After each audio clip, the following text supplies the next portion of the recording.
July 2025. In Peru's remote Supe Valley, archaeologists conducted a routine survey. The survey led to a discovery that challenges what we thought we knew about American civilization. Under dense vegetation lay the remains of an urban center, 3,500 years old. The site covers 40 hectares. Archaeologists identified 26 stone structures. Archaeologists documented a previously unknown hydraulic system older than the Chavan culture. If the site predates Peru's most famous pyramids by centuries, it implies more undiscovered urban centers. Archaeologists uncovered additional evidence after the first drone survey. Survey teams arrived at the Supe Valley site in the dry season. They navigated a landscape of terraces and low hills. The first step was systematic mapping. Archaeologists set up ground grids across the slopes. They marked coordinates with survey flags and GPS receivers. A drone launched into the air, programmed to fly overlapping paths. The drone captured thousands of high-resolution images. Each photograph recorded subtle variations in the ground. Shadows revealed buried walls. Faint lines traced the edges of ancient plazas. By the end of the week, photogrammetry software had stitched the images into a three-dimensional model of the terrain. The digital map revealed a pattern impossible to see from the ground. It showed a network of stone and adobe structures clustered around a central plaza.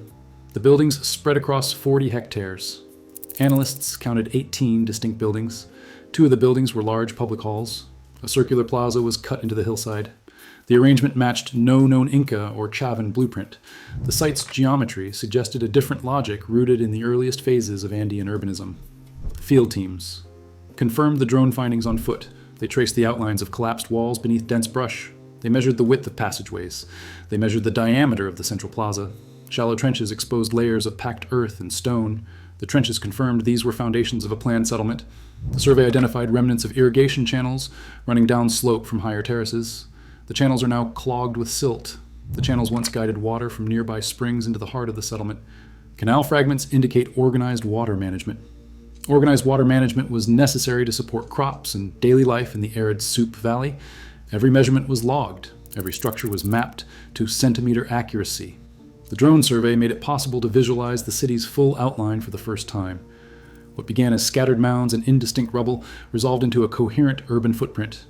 The footprint includes 18 buildings and a central plaza. The infrastructure belongs to a community that thrived here more than 3 millennia ago. Excavation teams moved from surface mapping to detailed measurement of Penico's built environment. The site's architecture reveals a deliberate and complex urban plan. At the center, a circular plaza anchors the settlement. Its outline is still visible beneath layers of sediment and stone. Surrounding this plaza, archaeologists identified 18 major structures: residential compounds, public halls, and ceremonial buildings. Those structures are arrayed on natural terraces that overlook the Supe Valley. The arrangement maximizes access to the valley floor. The arrangement provides protection from seasonal floods. One of the most prominent features is Building B2, a quadrangular hall facing the plaza. Its walls are decorated with sculpted reliefs of pututus. Pututus are conch shell trumpets used in ancient Andean ceremonies. The structure's orientation and design suggest it served as a gathering point for administrative or ritual activities. Other buildings cluster along the plaza's edge. Their foundations were built from local stone and mud. Passageways connect private and communal spaces. The settlement's layout points to a high degree of planning. The layout shows clear distinctions between civic, residential, and ceremonial zones. Archaeologists uncovered evidence of sophisticated engineering beneath the surface. Layers of shikra were packed into the foundations of public buildings. Shikra are woven bags filled with stones. This technique was designed to absorb seismic shocks from earthquakes. This construction method was rare for its time. It indicates an advanced understanding of the region's geological instability. Drainage channels run along the terraces. Traces of irrigation ditches run along the terraces. These features suggest systems for managing water flow. These systems supported crops. The full extent of these networks remains to be mapped. Chronological analysis relies on both architectural style and organic remains. Charcoal fragments and plant material recovered from hearths and fill layers underwent radiocarbon dating. Results consistently place Penico's occupation between 1800 BCE and 1500 BCE. Some contexts suggest use into the early first millennium BCE. Ceramic shards found in domestic refuse match styles from the formative period of the Central Highlands. That evidence confirms the site's placement in the broader Andean chronology. The settlement appears to have been continuously inhabited for about 600 years before its eventual abandonment. These findings establish Penico as a planned urban center. Penico shows enduring occupation. Its structures and artifacts anchor it firmly in the early history of Andean civilization. Penico precedes later cultures by centuries. Caral stands as the earliest known city in the Americas. Its footprint covers 66 hectares in the Supe Valley. At the heart of this expanse rise 6 monumental pyramids. Each pyramid was constructed from stone blocks hauled by hand. The largest, Pyramid Mare, towers 18 meters above the plaza, nearly as tall as a modern 6-story building. Engineers and laborers moved an estimated 2 million stones to complete its mass. They achieved this without wheels, draft animals, or metal tools. The sheer volume of material signals a capacity for organization that rivals the earliest cities of Egypt and Mesopotamia. The city's layout reveals a deliberate hierarchy of space. Pyramids cluster around broad plazas.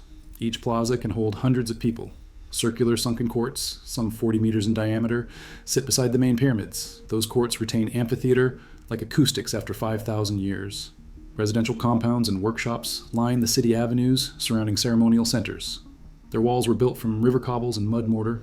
Foundations are often reinforced with shikra, bags of stones, to absorb seismic shocks in an earthquake-prone region. Excavation has exposed the scale of labor involved. Archaeologists tracked the movement of raw materials from nearby quarries. They traced the logistics of stone transport across valley floors and up terraced slopes. Every block was shaped and set by hand. Each layer shows centuries of repair and rebuilding. The city's monumental core was not the work of a single generation. It was the result of coordinated effort over centuries. Caral's skyline, defined by its pyramids and plazas, signals an early mastery of construction and resource management. That mastery shaped the trajectory of Andean civilization for millennia. Coordinating the construction of Caral required more than just raw manpower. Without wheels or draft animals, every one of the 2 million stone blocks used in the Pyramide Mare had to be carried by hand, hauled up terraced slopes and set in place with precision. This effort depended on a system that mobilized thousands of people seasonally, drawing laborers from settlements across the Supe Valley. Work crews gathered in the city's plazas, where rituals and feasts marked the start and end of each building phase.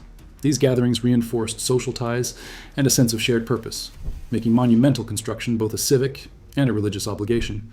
The city's sunken circular plazas, each 40 meters across, doubled as amphitheaters for public ceremony and as administrative hubs. Here, community leaders allocated tasks, distributed food, and settled disputes. The acoustics of these courts allowed a single speaker to address hundreds, ensuring clear communication during large assemblies. These plazas became the nerve centers of Caral's social and economic life, coordinating both daily affairs and long-term projects. Record-keeping was handled without writing. Archaeologists recovered bundles of knotted string, precursors of the Pu system later perfected by the Inca. These strings, arranged in patterns and colors, stored information about tribute, labor quotas, and stored goods. Their presence in Caral contexts, 4,000 years before the Spanish conquest, points to a sophisticated method for tracking obligations and resources. This administrative technology enabled leaders to organize labor, manage surplus, and maintain stability across a population estimated at 20,000 throughout the valley network. No evidence of fortifications or weapons has been found at Caral. Instead, control rested on consensus, ritual, and the promise of shared prosperity. The city's scale and endurance depended on systems that fostered cooperation, public ceremony, communal labor, and a memory device that kept the city's commitments clear from one generation to the next. LiDAR technology has transformed the search for ancient settlements across dense landscapes. In the Upano Valley of eastern Ecuador, researchers equipped a survey plane with a laser scanner firing 1.5 million pulses per second. The beams penetrated the forest canopy, bounced off the ground, and returned precise distance measurements. Over the course of several weeks, the team mapped 300 square kilometers, an area larger than many modern cities. The resulting dataset revealed a hidden world beneath the trees. It showed more than 6,000 earthen platforms. They were aligned in geometric patterns. They were connected by straight, raised roads. Each platform stood out in the digital elevation models as a distinct mound. Some platforms stretched over 100 meters in length. Some platforms rose several meters above the floodplain.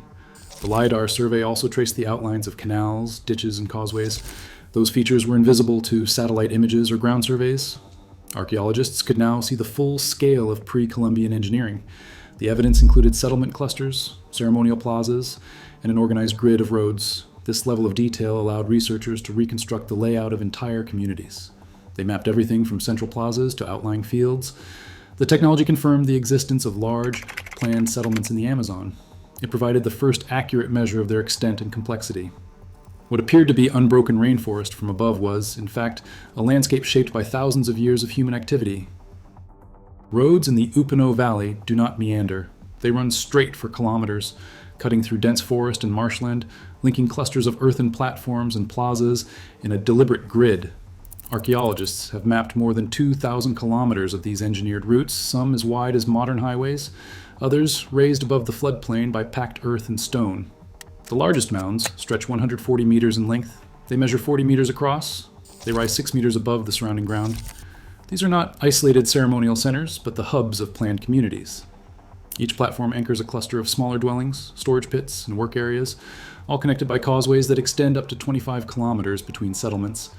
Occupation layers date from 500 BCE to as late as 600 CE. Some sites were in use for nearly 1,000 years. This sustained presence required more than seasonal camps. It demanded permanent infrastructure and careful management of land and water. Settlement density in the Upano region reached an estimated 300 people per square kilometer, rivaling the population of many present-day rural districts in Ecuador. The road network organized space for thousands, structuring movement between homes, fields, and communal plazas. These findings, published by Stephen Rostaine and his team, confirm that the Upano Valley supported large, stable populations living in engineered landscapes. The pattern is unmistakable. This was a city in the forest built with earth and intent, its scale measurable both in kilometers of road and in the generations who called it home. Dark earths, known as Terra, Preta, stretch across the Amazon basin, covering 50,000 square kilometers. These soils were engineered by indigenous peoples who mixed charcoal, pottery fragments, animal bones, and organic waste into the ground. Centuries of careful management produced a soil that remains fertile more than 2,000 years after its creation, and it regenerates itself through microbial activity.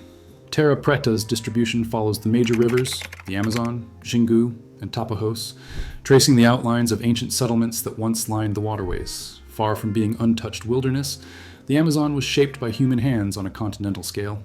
This evidence has forced a dramatic revision of pre-Columbian population estimates. Where older models suggested just 1 or 2 million people lived in the basin before European contact, new research points to a much larger number. Large-scale surveys, including LiDAR and soil analysis, now support a population of 8 to 10 million, with some experts, such as Michael Heckenberger, arguing for more than 20 million inhabitants. These numbers reflect not scattered bands, but dense, organized societies capable of managing vast agricultural landscapes. The scale of Terra Preta and the demographic calculations behind it reveal a sustainable system supporting millions, a legacy written directly into the soil. Epidemics and climate extremes erased much of the evidence left by these early societies. European diseases swept through the Americas after 1492, killing an estimated 90 to 95% of indigenous people within a single century. In the Amazon, forests reclaimed abandoned settlements in only a few generations, covering earthworks and roads beneath dense vegetation. Along the Peruvian coast, paleoclimatic records show layers of silt deposited by catastrophic El Nino floods, burying plazas and irrigation channels beneath meters of sediment. These cycles of disaster and depopulation left only fragments for archaeologists to recover. The scientific record remains incomplete. Less than 5% of the Amazon basin has been systematically surveyed with LiDAR, leaving thousands of potential sites hidden beneath the canopy. In Peru alone, experts estimate that 400 to 500 major archaeological sites remain unexcavated. The discovery at Penico was published in Latin American Antiquity in January 2025, but many findings from the region await peer review and open data release. Caral received UNESCO World Heritage status in 2009, yet even its chronology depends on a handful of radiocarbon dates. The pace of research lags behind the scale of loss. Each new survey raises as many questions as it answers, underscoring the urgency for further exploration before more evidence disappears forever. The ground beneath Peru still holds hundreds of unexcavated sites. Each site is capable of rewriting what we know about civilization's origins. As LiDAR and new technologies peel back the Earth, every find challenges the myth of an empty continent. History is not fixed, it is buried, waiting. The real question now is not what is lost, but how we choose to see what has been found. Share your thoughts below.